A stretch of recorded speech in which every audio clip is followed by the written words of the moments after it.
Hello दोस्तों, तो कैसे हैं आप लोग। उम्मीद करता हूँ अच्छे होंगे। मैं भी बहुत अच्छा हूँ। तो हम लोग पढ़ रहे हैं वेक्टर कैलकुलस और आज हम पढ़ने वाले हैं प्रोजेक्शन ऑफ अ वेक्टर। ठीक है, चलिए शुरू करें।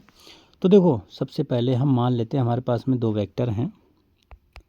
Late A and B be two vectors. ठीक है, अब मान लो मुझे ए का बी पर प्रोजेक्शन निकालना है। प्रोजेक्शन, शॉर्ट में लिख दे रहा हूँ, projection of A on B. मान लो मुझे ए का बी पर प्रोजेक्शन निकालना है, तो कैसे करके निकालेंगे। तो देखो, मैं आपको बता रहा हूँ ट्रिक याद करने की।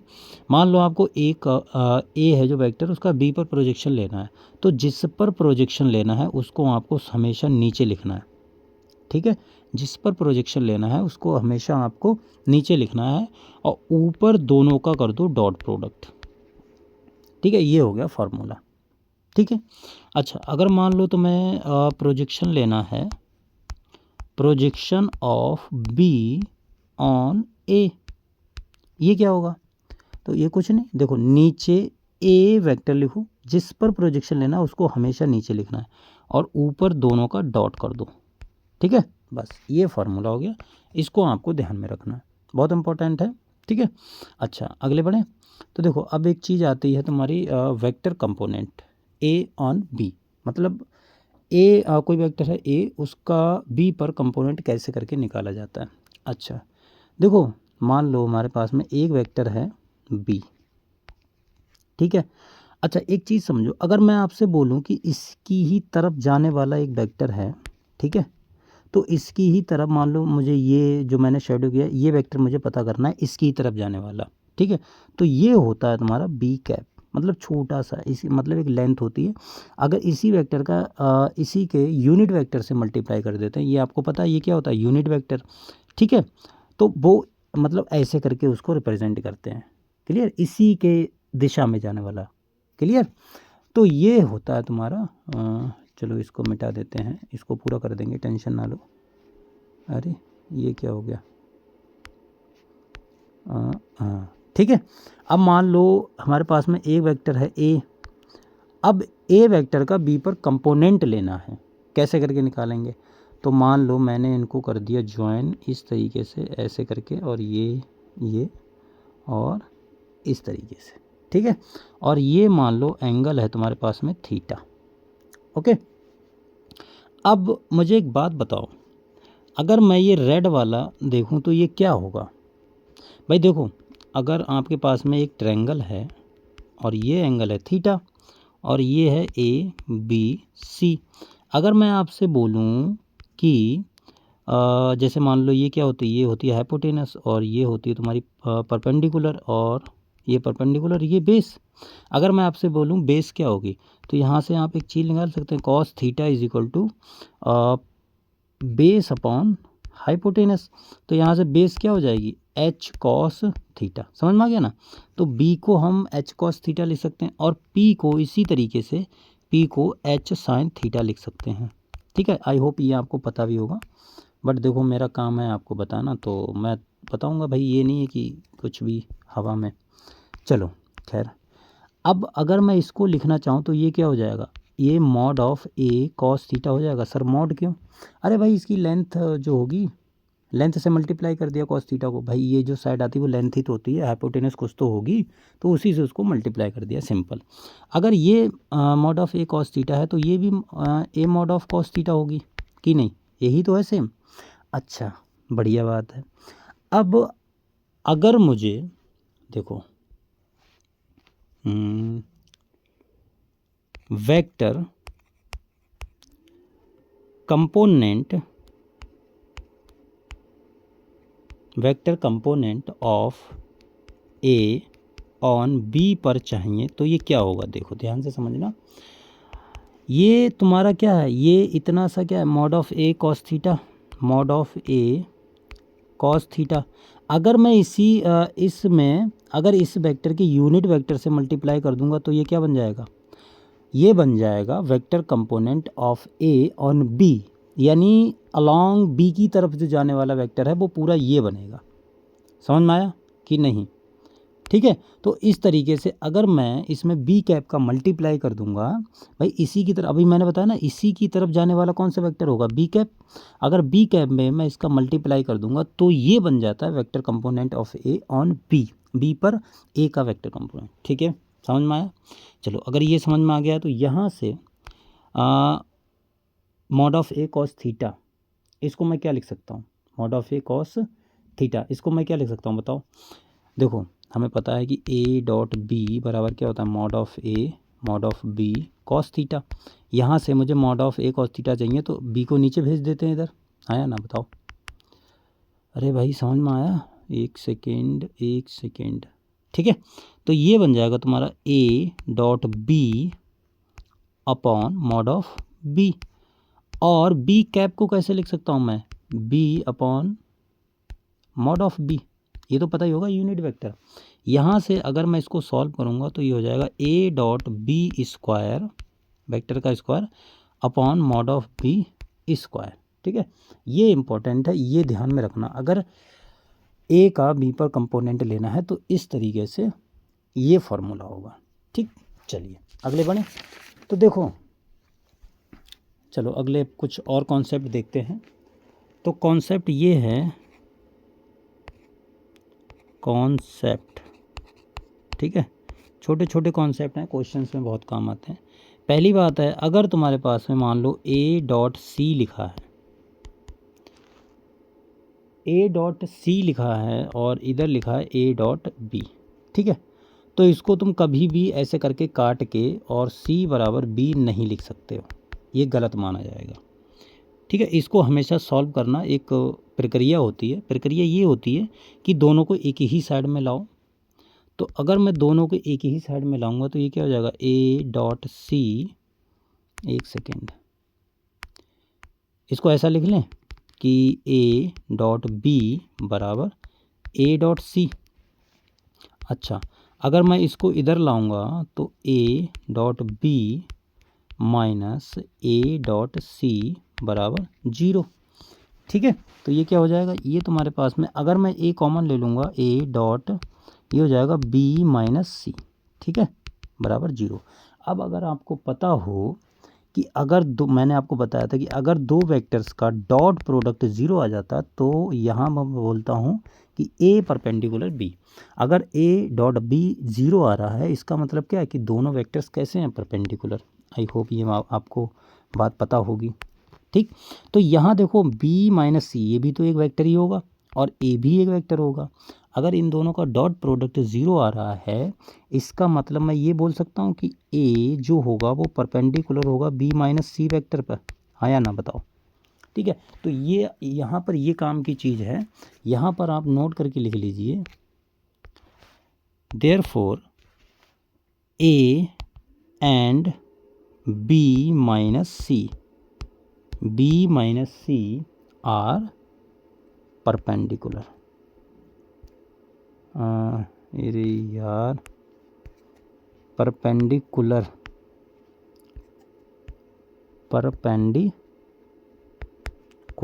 ठीक है, ये काम की चीज़ है, ये याद रखना। क्लियर? चलिए देखिए, मान लो दूसरी चीज़, ये बहुत इंपॉर्टेंट चीज़ें चल रही हैं, बहुत क्वेश्चन में बहुत काम आती हैं। मान लो हमारे पास में कोई वेक्टर इक्वेशन लिखी है, मतलब वेक्टर रिलेशन या वेक्टर इक्वेशन हमें गिवन है। सपोज हमें एक वेक्टर रिलेशन गिवन है, वेक्टर रिलेशन, मान लो हमको एक वेक्टर रिलेशन गिवन है, x is equal to A plus 2b, इस तरीके से एक वेक्टर रिलेशन है। ठीक, इसमें देखो सबसे बढ़िया बात ये है कि आप इस वेक्टर रिलेशन की मदद से कुछ भी कर सकते हैं। ठीक है, दुनिया जीत सकते हैं भाई साहब। कैसे? सर एक वेक्टर इक्वेशन से दुनिया कैसे जीत सकते हैं? देखो, आप चाहें तो इस वेक्टर का जो x है, इस जो हमारे पास में रिलेशन दिया है, इसका किसी भी वेक्टर से डॉट कर सकते हैं, पहली बात। दूसरी बात, इसका किसी वेक्टर से क्रॉस कर सकते हैं, किसी वेक्टर से क्रॉस कर सकते हैं, कोई भी वेक्टर हो। ठीक है, मान लो सी वेक्टर है, और इसी का स्क्वायर भी कर सकते हैं। तो ये बहुत काम की वेक्टर रिलेशन होती है हमारे पास में। तो अगर मैं इसका डॉट करूँगा तो क्या आ जाएगा, x डॉट ए बराबर हाँ ए डॉट ए प्लस 2, नहीं इसके ऊपर वेक्टर क्यों लग रहा है भाई, हट जा, हाँ बी डॉट ए, समझना है।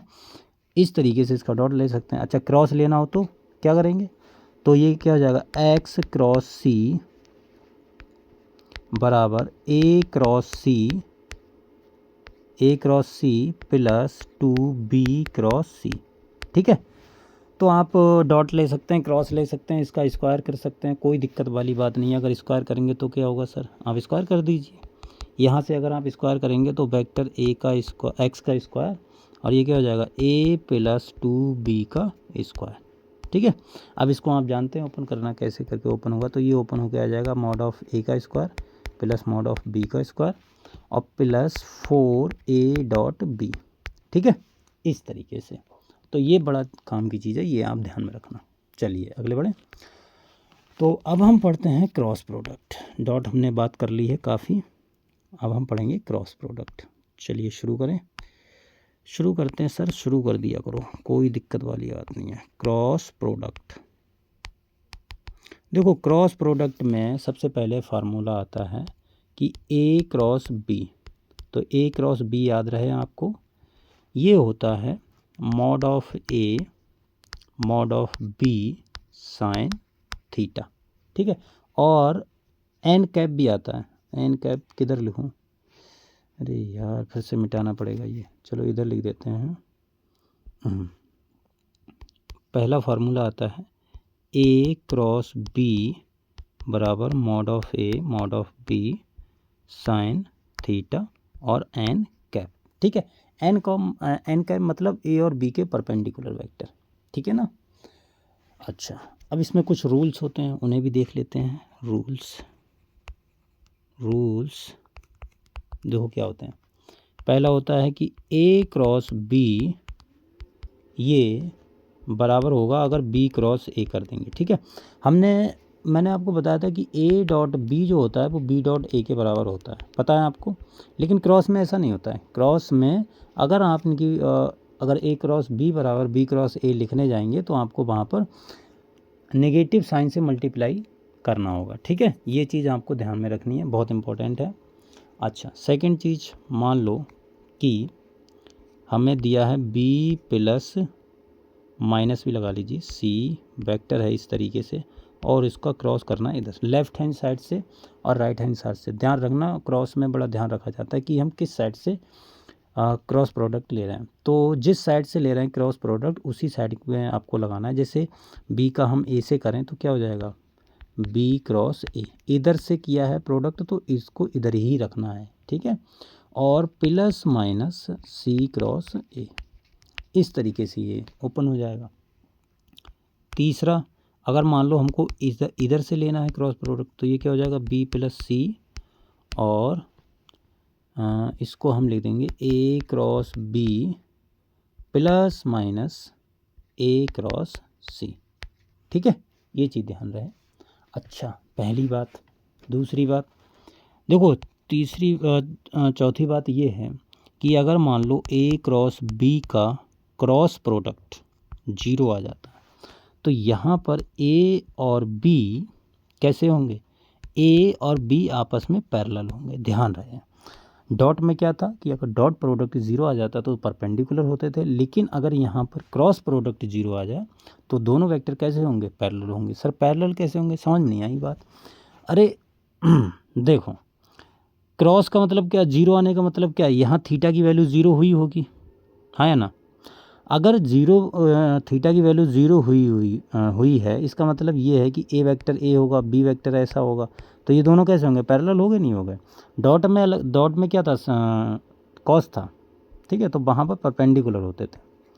अच्छा सर, बढ़िया बात है। तो ये चीज़ 4 पॉइंट समझ में आ गए। ठीक है, 5वां पॉइंट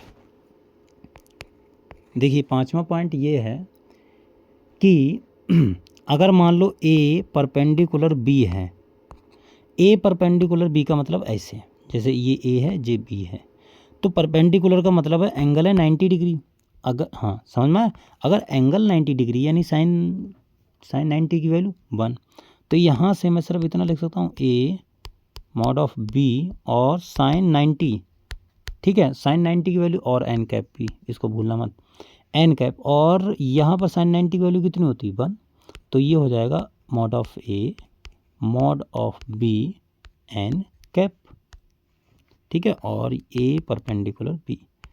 इसको हम इस तरीके से लिख सकते हैं, कोई दिक्कत परेशानी तो नहीं है। अच्छा, अगला, अगर मान लो आपको आई क्रॉस जे लेना है तो इसकी वैल्यू होगी के, कॉमा जे क्रॉस के लेना है तो इसकी वैल्यू होगी आई, और के क्रॉस आई लेना है तो इसकी वैल्यू होगी जे।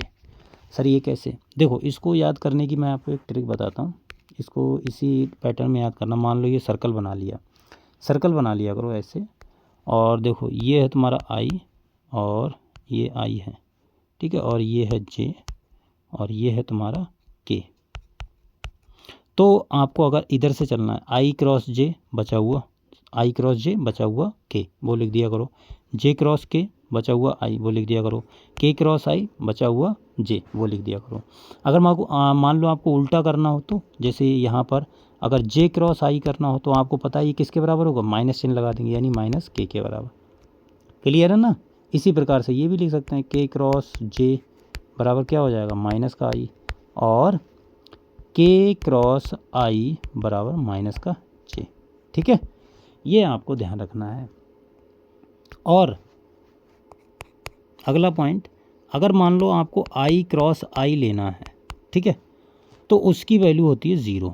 सर कैसे? देखो, हमें पता है कि since we know that A cross B बराबर होता है mod of A mod of B sine theta n cap, है ना। अब यहाँ पर आई क्रॉस आई, आई क्रॉस आई का मतलब ये है कि उसी वेक्टर का उसी के साथ हमें क्रॉस ले रहे हैं, ठीक है। अगर उसी वेक्टर का उसी के साथ में क्रॉस लेंगे, मान लो ये आई वेक्टर है, अगर मुझे इसी का इसी के साथ में क्रॉस लेना है तो थीटा की वैल्यू यहाँ पर कितनी होगी, 0। अरे भाई, थीटा की वैल्यू तो 0 होगी ना, कुछ होगा ही नहीं थीटा। तो यहाँ पर क्या बनेगा, अगर इस फॉर्मूले की मदद से जाओगे तो देखो ये क्या आएगा, आई क्रॉस आई बराबर मॉड ऑफ आई और मॉड ऑफ आई और साइन 0 एन कैप, और साइन 0 की वैल्यू कितनी होती है, 0। तो ये ओवरऑल कितना आ गया, 0 आ गया, नहीं आ गया, ठीक है, समझ में आया। इसी प्रकार से अगर मुझे जे क्रॉस जे लेना है उसकी वैल्यू भी 0, और के क्रॉस के लेना है तो उसकी वैल्यू भी 0, ठीक है। बताओ भाई, समझ में आया? अच्छा, अब देखो एक चीज़ ध्यान रखना, और ये अगला पॉइंट है, 7 पॉइंट है शायद, देख लेना जो भी हो। अगर मान लो एक पॉइंट लिख रहा हूँ, any vector perpendicular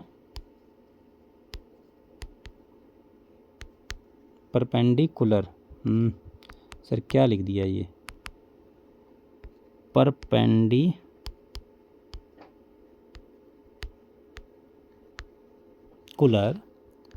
to A and B, ठीक है। मान लो दो वेक्टर हैं वो परपेंडिकुलर हैं, ये होगा ए क्रॉस बी, ठीक। सर ये कैसे, समझ में नहीं आया? अरे भाई, कोई वेक्टर है, देखो ये वेक्टर है मान लो ए और ये वेक्टर है बी। अगर मान लो इसके परपेंडिकुलर वेक्टर निकालना है तो आपको देखो, अब आप थोड़ा वो कीजिए, इमेजिनेशन कीजिए, तो इसके परपेंडिकुलर ये वेक्टर आएगा बिल्कुल ऐसे। अब ये ऊपर की तरफ होगा, आप इमेजिनेशन कीजिए कि ये बोर्ड है जो पढ़ा रहे हैं, ये बोर्ड है। अब इसके बिल्कुल परपेंडिकुलर वेक्टर कैसे होगा, आप की तरफ आने वाला, आप पढ़ रहे हैं ना, बिल्कुल आप की तरफ आने वाला। तो ये जो वेक्टर होगा, जो ये वाला है, ये ए क्रॉस बी होगा, ठीक है। अब ये तुम्हारा मल्टीप्लाई में कुछ भी आ सकता है, कहने का मतलब ये है कि यहाँ पर आप एक लैम्डा का मल्टीप्लाई कर दीजिए, ठीक है। लैम्डा 2 3 4 कुछ भी हो सकता है, उसमें जितने का मल्टीप्लाई कर देंगे। मान लो सपोज ये आया 2i प्लस जे प्लस के, ठीक है, ये आया वेक्टर। अब इसमें अगर मान लो 4 का मल्टीप्लाई कर दिया तो क्या हो जाएगा, थोड़ा लेंथ में बड़ा हो जाएगा, खिंच जाएगा थोड़ा, ठीक है। तो इसीलिए लैम्डा का मल्टीप्लाई करते हैं। तो ये चीज़ आपको ध्यान रखना है, खैर आप समझ गए होंगे कि अगर हमें ए और बी के परपेंडिकुलर वेक्टर निकालना है तो हमेशा वो ए क्रॉस बी होता है, ये चीज़ आपको ध्यान में रहे। अच्छा, अगर मुझे इसी का यूनिट वेक्टर निकालना है तो मान लो मुझे ये निकालना है, unit vector perpendicular to A and B and B, ठीक है। इस यूनिट वेक्टर निकालना है। अब यूनिट वेक्टर क्या होता है भाई, जो वेक्टर होता है उसी के मॉड से अगर मल्टीप्लाई कर दें तो यूनिट वेक्टर हो जाता है। तो यहाँ पर क्या हो जाएगा, प्लस माइनस कुछ भी हो सकता है, ए क्रॉस बी तुम्हारा वेक्टर होता है, ठीक है। यहाँ पर ये मत सोचना सर लैम्डा क्यों नहीं लिखा है, आप लिख दो, कोई दिक्कत वाली बात है नहीं, ठीक है। अब लैम्डा लोगे तो नीचे भी मॉड आएगा। देखो मैं आपको समझा दूँ, अगर हम मान लो ऐसा लिया लैम्डा ए क्रॉस बी और इसी का मॉड लिया तो लैम्डा अंडर रूट में लैम्डा स्क्वायर भी आएगा, तो लैम्डा बाहर आ जाएगा, तो ये कहा जाएगा मॉड ए क्रॉस बी, तो लैम्डा से लैम्डा कर जाएगा, इसलिए लैम्डा नहीं लिखेंगे। तो अगर मुझे यूनिट वेक्टर निकालना है तो इसी के मॉड से मल्टीप्लाई कर दो, ख़त्म, ठीक है। ये हो जाता है unit perpendicular vector, unit vector perpendicular to A and B. Clear, समझ में आया या नहीं? चलो अगले बढ़ें। देखो एक क्वेश्चन नहीं है, एक मतलब नोट ही समझ लीजिए, चलो इसको नोट डाल के ही लिख देते हैं। ये मान लो हमारे पास में एक नोट है, ठीक है। और नोट कुछ इस तरीके से मान लो आपके पास में दिया, जैसे हमने डॉट में पढ़ा था ना, वैसे ही पढ़ रहे हैं कि ए क्रॉस बी बराबर आपको दिया है ए क्रॉस सी। तो इसको काटना नहीं है, ए को, इसको इधर ले आओ, इसको इधर लाओ, तो ये हो जाएगा A cross B minus A cross C बराबर 0, ठीक है। यहाँ से अगर आप ए कॉमन ले लेंगे, ए अगर कॉमन ले लूँगा मैं तो क्या आ जाएगा, क्रॉस साथ में आएगा और बी माइनस सी बराबर 0। अरे यार, हाँ बराबर 0। अभी मैंने बताया था कि अगर दो वेक्टर्स का, जैसे बी माइनस सी एक वेक्टर होगा और ए है वो एक अलग वेक्टर होगा। अभी मैंने आपको बताया था कि अगर दो वेक्टर्स का क्रॉस प्रोडक्ट 0 आ जाता है तो वो कैसे होते तुम्हारे, पैरेलल वेक्टर होते हैं कि नहीं, बताओ। अभी मैंने बताया था ना कि अगर दो वेक्टर्स का क्रॉस प्रोडक्ट 0 आ जाता है तो वो पैरेलल होते हैं। इसका मतलब ये है कि इसलिए A and B minus C are parallel. अब एक चीज़ मैंने आपको पहले लेक्चर में बताई थी कि अगर ए और बी के पैरेलल है, मतलब ए बी के पैरेलल है, तो मैं ए को लैम्डा टाइम्स बी लिख सकता हूँ, ठीक है। ये बात मैंने बड़ी आपको अच्छे करके बताई थी, समझा के बताई थी कि लैम्डा का मल्टीप्लाई क्यों करते हैं, ठीक है। तो अगर ये इसके पैरेलल है, ए जो है वो बी माइनस सी के पैरेलल है, तो मैं इसको ऐसे लिख सकता हूँ, A is equal to mu times B minus C, हाँ या ना बताओ, लिख सकता हूँ। तो इस इक्वेशन को ध्यान रखना कि अगर कोई वेक्टर है, अगर दूसरे वेक्टर के पैरेलल होता है तो उसको इस तरीके से लिख सकते हैं। क्लियर? अच्छा सर आपने सब कुछ बता दिया, लेकिन ए क्रॉस बी नहीं होता है, कैसे निकाला जाता है? अरे आपको पता होगा, मान लो, चलो मेरा बताना काम है भैया, ए बराबर A1, वरना पता नहीं गाली वाली देने लोगो यार कि सब कुछ बता दिया, जो काम की चीज़ है वही बताई नहीं। चलो जी बता देते हैं, गाली नहीं सुनना भाई पता नहीं, अरे नहीं मजाक कर रहे हैं यार। मान लो ए क्रॉस बी, ए हमारे पास में वेक्टर है A1i plus A2j plus A3k, और बी वेक्टर हमारे पास में B1i plus B2j plus B3k। अगर मान लो मुझे ए क्रॉस बी निकालना है तो ए क्रॉस बी कैसे करके निकालूंगा, ये होगा आई जे के, और जो पहले है उसके कोफिशिएंट आई जे के, तो A1 A2 A3, अरे जे का होगा A3, ठीक है। और B1 है यहाँ B1 B2 B3, ठीक है। इसको सॉल्व कर लो। अब ये तो सॉल्व करना आता ही होगा, मैट्रिक्स का है ये तो डिटर्मिनेंट, इसको सॉल्व कर लो, बात ख़त्म। चलो यार ले, अरे रो ना, रुको रुको रुको, तो देखो आई के साथ में सॉल्व करें तो ये और ये गायब, ये देखो पता होगा आपको, तो ये आ जाएगा A2 और B3 minus A3 B2 minus जे, ये हो गया तुम्हारा A1 B3 और माइनस A3 और B1। देख लेना अगर कैलकुलेशन में कोई मिस्टेक हो जाए तो। के बराबर क्या आ जाएगा, के बराबर आ जाएगा A1 B2 minus A2 B1। ठीक है, ये आ गया सॉल्व होके। इसको सॉल्व कर लेना, ख़त्म बस क्वेश्चन। कोई दिक्कत वाली बात है ही नहीं। समझ में आया कि नहीं बताओ? अरे भाई समझ में आ गया या नहीं? अच्छा एक चीज़ मैं आपको और बता दूं, ये आप ध्यान में रखना बस इनको। क्वेश्चन में ये कभी कभी यूज हो जाते हैं तो इनको आप बस ध्यान में रखना नोट डाल के। मान लो आपको कि पैरेललोग्राम का एरिया निकालना है, ठीक है, आपके पास में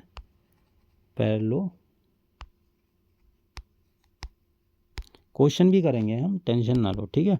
मान लो एक पैरेललोग्राम है इस तरीके से, तो आपको पता है इसकी साइड अगर ए है, ये बी है, तो ये वाली भी ए होगी, ये वाली बी होगी, पता ही है आपको। सामने मतलब जो अपोजिट साइड होती हैं, आमने सामने की जो साइड होती हैं वो हमारी पैरेलल होती हैं और क्या बोलते हैं, बराबर भी होती हैं, ठीक है। तो अगर मान लो आपको इसका पैरेललोग्राम का एरिया निकालना है, तो इसका जो एरिया होता है उसका फार्मूला होता है, डायरेक्ट आप याद रखेंगे, A क्रॉस B, ठीक है। ये पैरेललोग्राम का एरिया होता है, मतलब A क्रॉस B निकालो, उसका मॉड ले लो, सिंपल, ख़त्म, बस इतना ही है, ठीक है। इसको आप पता ही है, इसको आप ऐसे लिख सकते हैं, mod of A mod of B और साइन थीटा, ठीक है। सर एन कैप क्यों नहीं लिखा? अरे मॉड निकालना है ना, तो एन कैप क्या है, यूनिट वेक्टर, और यूनिट वेक्टर का मॉड कितना हो जाएगा, 1। अरे यूनिट वेक्टर का मॉड 1 ही होता है भाई, हमेशा ध्यान रखना, तो इसलिए एन कैप नहीं लिखा है। अच्छा पहली बात। दूसरी बात, अगर मान लो मुझे ट्रायंगल का एरिया चाहिए, ट्रायंगल में थोड़े केस आ जाते हैं, बस कुछ नहीं, ठीक है। ये ज़्यादा लड़ाई झगड़ा हुआ तो इसके ऊपर केस लग जाते हैं। मान लो ये ट्रायंगल है ए और ये मान लो बी, ये सी, ठीक है। तो अगर मुझे, और ये मुझे साइड दे दी है,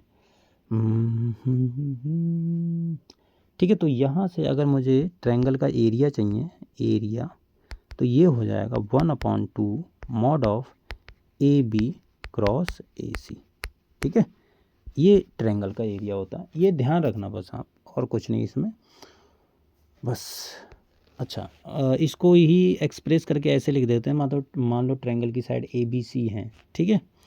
तो इसका एरिया हो जाएगा हमारे पास में 1/2 और ये हो जाएगा सी माइनस ए क्रॉस बी माइनस ए, ठीक है। अगर मान लो ट्रायंगल की साइड ए बी सी है तो इसको मैं लिख सकता हूँ 1/2, ये हो जाएगा A cross B plus B cross C plus C cross A, ठीक है।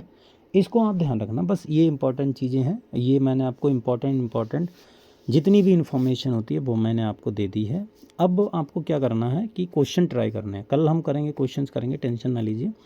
फ़िलहाल आज के लिए हम लोग इतना ही रखते हैं, कल मिलते हैं, तब तक के लिए बाय बाय, टेक केयर, ध्यान रखिए अपना। और ये जो देखो, ये जो पढ़ाया है, अगर आपको नहीं भी नोट करना, जितना भी मैंने देखो बताया है, ये जो हो गया, इसके नोट्स आपको मिल जाएंगे टेलीग्राम पे, और टेलीग्राम का जो लिंक होगा वो डिस्क्रिप्शन में दिया हुआ है, तो वहाँ से आप ज्वाइन कर लीजिए और वहाँ पर आपको इसके नोट्स मिल जाएंगे, ठीक है। चलिए फिर आज के लिए इतना रखते हैं, मिलते हैं कल, तब तक के लिए बाय बाय।